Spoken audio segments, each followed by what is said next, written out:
बिस्मिल्लाहिर्रहमानिर्रहीम। अस्सलाम वालेकुम नाज़रीन।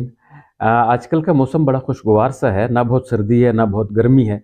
ऐसे में खेलों की सरगर्मियाँ तकरीबन पूरे मुल्क में तालीमी इदारों में जारी हैं। मुख्तलिफ़ जगहों पे स्कूलों में, कॉलेजों में, यूनिवर्सिटीज़ के लेवल पर ये हफ़्ता खेलों का हफ़्ता मनाया जा रहा है, स्पोर्ट्स वीक्स मनाए जा रहे हैं, हेल्दी एक्टिविटीज़ हैं। एक ज़माना हुआ करता था नाज़रीन, जबकि खेलों के बारे में कोई अच्छी राय नहीं रखी जाती थी। कहा जाता था पढ़ोगे लिखोगे बनोगे नवाब, खेलोगे कूदोगे होगे खराब। लेकिन जनाब अली, ये ज़माना पुराना हो चुका है। आजकल के दौर में खेल स्पोर्ट्स बाकायदा एक इंडस्ट्री की शक्ल इख्तियार कर गए हैं। खिलाड़ी लाखों करोड़ों रुपए के मालिक होते हैं। एक मैच में थोड़ी सी कारकर्दगी दिखाते हैं और अरबों रुपए कमा लेते हैं। बड़े बड़े खिलाड़ियों के नाम आपके सामने हैं। बहरहाल, हम आते हैं अपने लेवल पर। आजकल हमारे स्कूलों में मुख्तलिफ गेम्स हो रही हैं। इन खेलों में हिस्सा लेने के लिए बच्चे आते हैं, बाकायदा स्कूलों में फंड्स होता है। प्रिंसिपल साहब, फिज़िकल टीचर, बाकी दिलचस्पी रखने वाले असातिज़ा किराम सब दिलचस्पी से इसमें हिस्सा लेते हैं। ऐसे में चंद गुज़ारिशात आपके साथ शेयर करनी है। नाज़रीन, बहैसियत इदारे के सरबराह के, बहैसियत उस्ताद मोहतरम के, अगर आप जो भी हैं, तो मेरी गुजारिश ये होगी कि जब हम बच्चों को तलाश कर रहे होते हैं तो उस वक़्त हमें इंतहाई एहतियात से काम लेना चाहिए।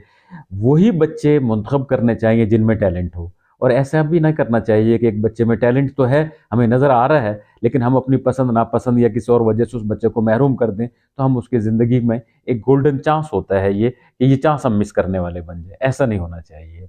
इसी तरह जब बच्चों की सिलेक्शन हो गई, उसके बाद गेम्स में आ जाते हैं, तो गेम्स में ज़ाहिर बात है जजेस का प्राइज़ भी असातिज़ा नहीं अदा कर रहे होते हैं। ऐसे में सारे बच्चे हमारे अपने हैं।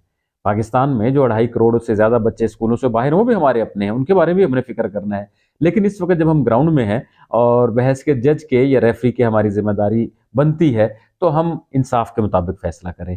कोशिश करें कि जिस बच्चे का जो हक बनता है, उसी को वो दें। यकीन मानिए, बच्चे आप उनको बहुत अच्छा पढ़ाते हैं, हो सकता है बच्चे उनको याद रखते हैं या नहीं रखते हैं, लेकिन जो उस्ताद मोहतरम ये इन सरगर्मियों में हिस्सा लेता है खेलों में, और बच्चों की हौसला अफजाई करता है, बच्चों के साथ चलता है, बच्चे सारी उम्र उसको याद रखते हैं। जाहिर बात है उन्होंने बड़ा होना है, बड़े होने के बाद भी जब वो दोस्त इकट्ठे होते हैं, क्लास फेलोज याद करते हैं कि याद करो फलां टीचर हुआ करते थे हमारे साथ, उन्होंने हमें फलां फलां गेम खिलाई। और वालिदैन से भी मैं गुजारिश करूंगा कि अगर बच्चे किसी खेल में दिलचस्पी लेते हैं, तो एक प्रॉपर शेड्यूल के मुताबिक उनकी रहनुमाई करें, उनको टाइम दें, उनकी ज़रूरियात पूरी करें। क्यों? वजह यह कि एक ज़माना था कि जब हम खेलों को गैर निसाबी सरगर्मियां कहा करते थे, यानी एक्स्ट्रा करिकुलर एक्टिविटीज़। ज़माना थोड़ा सा आगे बढ़ा तो फिर इनको हम निसाबी सरगर्मियां कहा जाने लगा, यानी को करिकुलर एक्टिविटीज़। और अब जो लेटेस्ट रिसर्च आई है उसके मुताबिक कहा गया है ये खेल भी हमारे निसाब का हिस्सा है। ऐसे ही बच्चों में सब्र बर्दाश्त, जीत की खुशी और उसके साथ साथ हार के गम को भी बड़े हौसले से बर्दाश्त करना होता है। प्रैक्टिकल लाइफ के लिए तैयारी होती है, क्योंकि जब हम खेलों में अपनी शिकस्त को खुश दिली से मान लेंगे, जब हम अमली ज़िंदगी में आएंगे, तो कामयाबियां भी हमारे साथ हैं, नाकामियां भी हमारे साथ हैं। कामयाबी मिलती है तो उसको सोबर अंदाज से सेलिब्रेट किया जाए, और अगर खुदा न खास्ता अपनी किसी कमज़ोरी कोताही की वजह से या किसी और वजह से हमें शिकस्त का सामना करना पड़ गया है, तो इसका मतलब ये नहीं कि दुनिया ख़त्म हो गई है। बहादुरी के साथ उसको फेस करें। जो टीम आज जीती है, ज़रूरी नहीं कि कल भी वही जीते। कल वो टीम हार सकती है और हम जीत सकते हैं। तो जीत का जज्बा भी होना चाहिए, हार को बर्दाश्त करने का हौसला भी हम ही ने सिखाना है। तो ये सारी बातें ज़रा ख्याल रखिएगा। अल्लाह ताला सबको खुश खुरम रखे। Thank you very much. Allah हाफिज़।